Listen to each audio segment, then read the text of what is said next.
Konnichiwa. Short update on my Japanese. It has been a while since I updated, but I don't know if I've made a whole lot of progress. However, really cool event coming up for me. I signed up for a 3-week Japanese course in Tokyo, and so that happens in September. I have the vacation saved up at work, so I'll be actually getting paid just vacation time, so that's nice.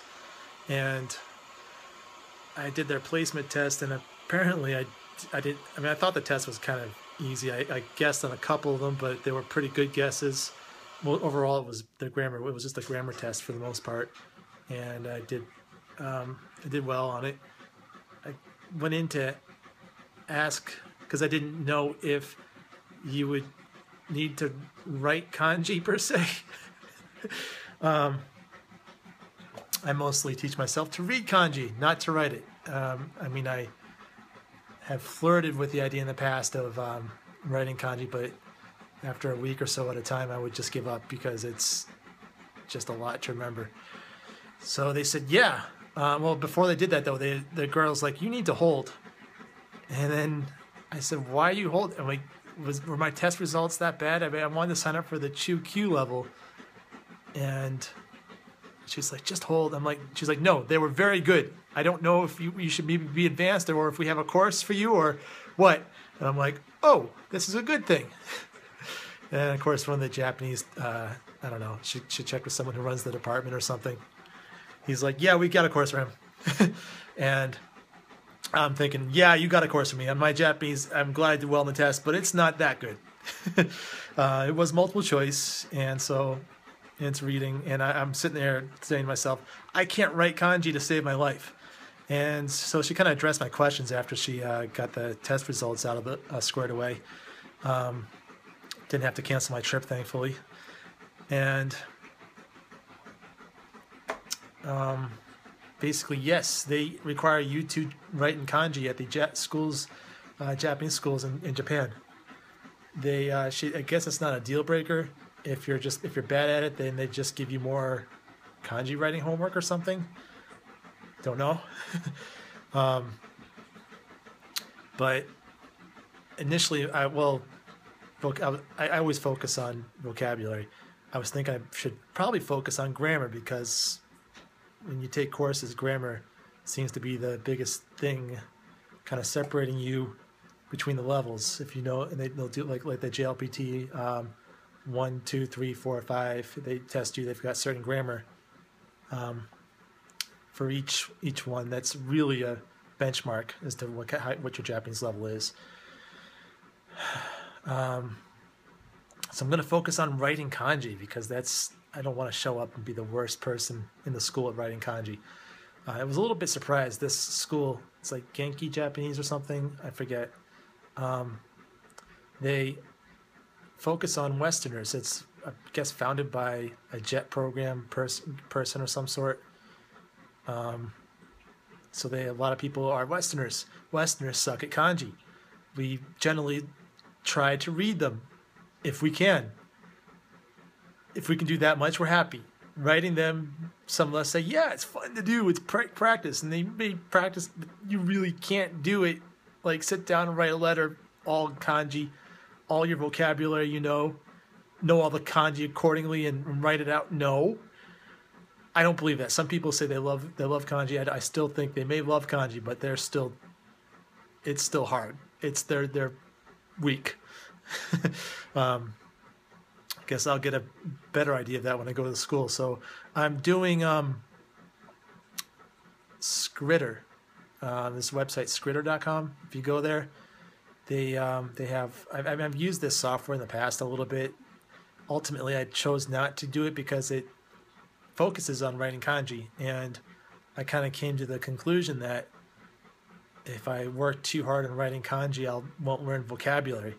And my vocabulary just won't get big enough, and it's just too hard, basically. So reevaluating that, pulled up the software, using it. They've made some improvements, so it's gotten a bit better. It's still more or less very similar to it was a couple of years ago, though.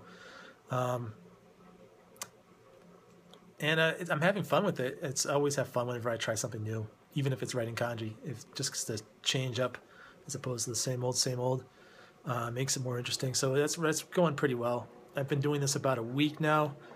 I guess I have 300 kanjis into my, because it gives you a vocabulary word.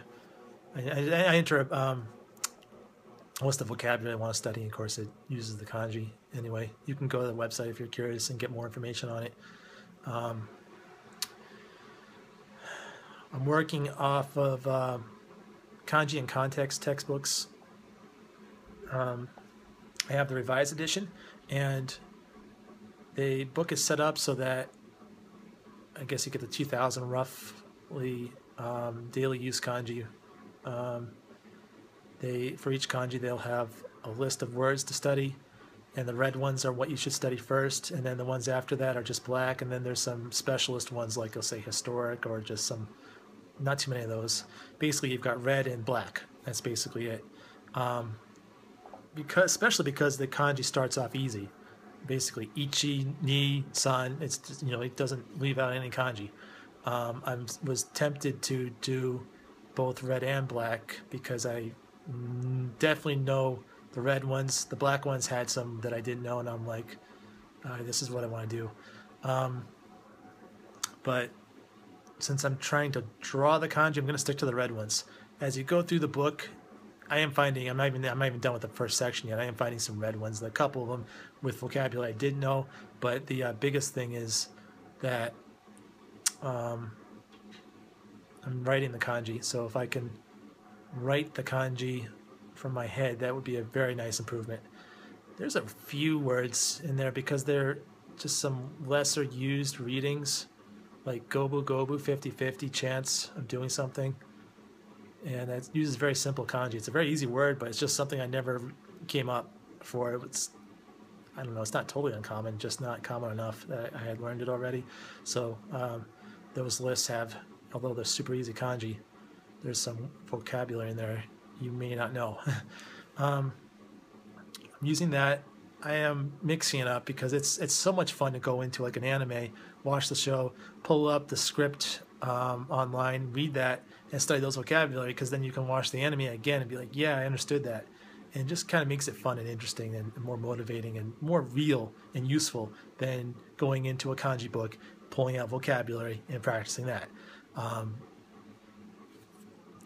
The latter, the one using the kanji book, clearly will get me the kanji that I need to know in a systematic manner, probably a little bit more easier manner than just learning kanji from anime texts. The anime texts can use some pretty damn hard kanji. They don't differentiate.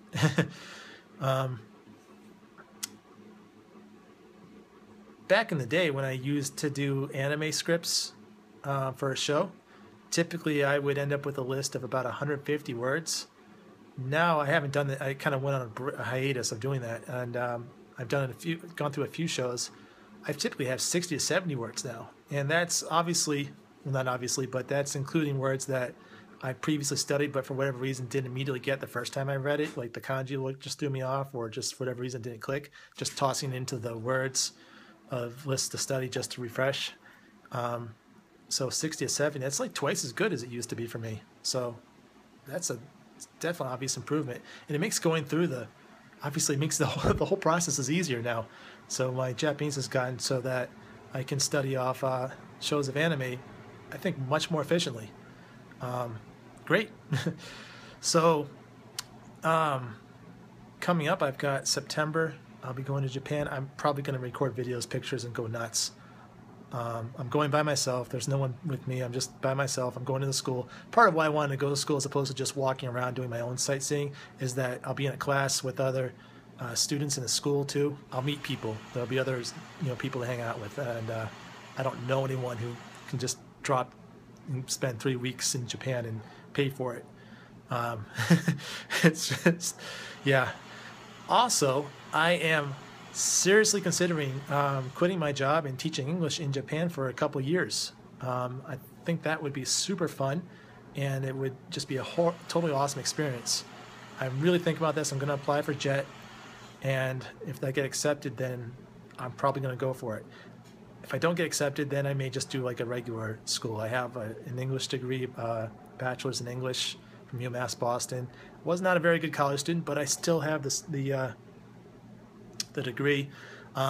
JET is very competitive. If they look at my grades, they may say, hey, he seems like he likes foreign languages, likes Japan, and has studied Japanese to a pretty good level. But look at these grades. They're so inconsistent. Then I may end up just doing the lesser paid regular school that's not set up with the government. And by the way, the JET program, I found this out back in 2011. They made a big change. Previously the salary was slightly higher before to start, but the big change was that those numbers that you saw on the JET program website of what your salary, that was post-tax. Now it's pre-tax.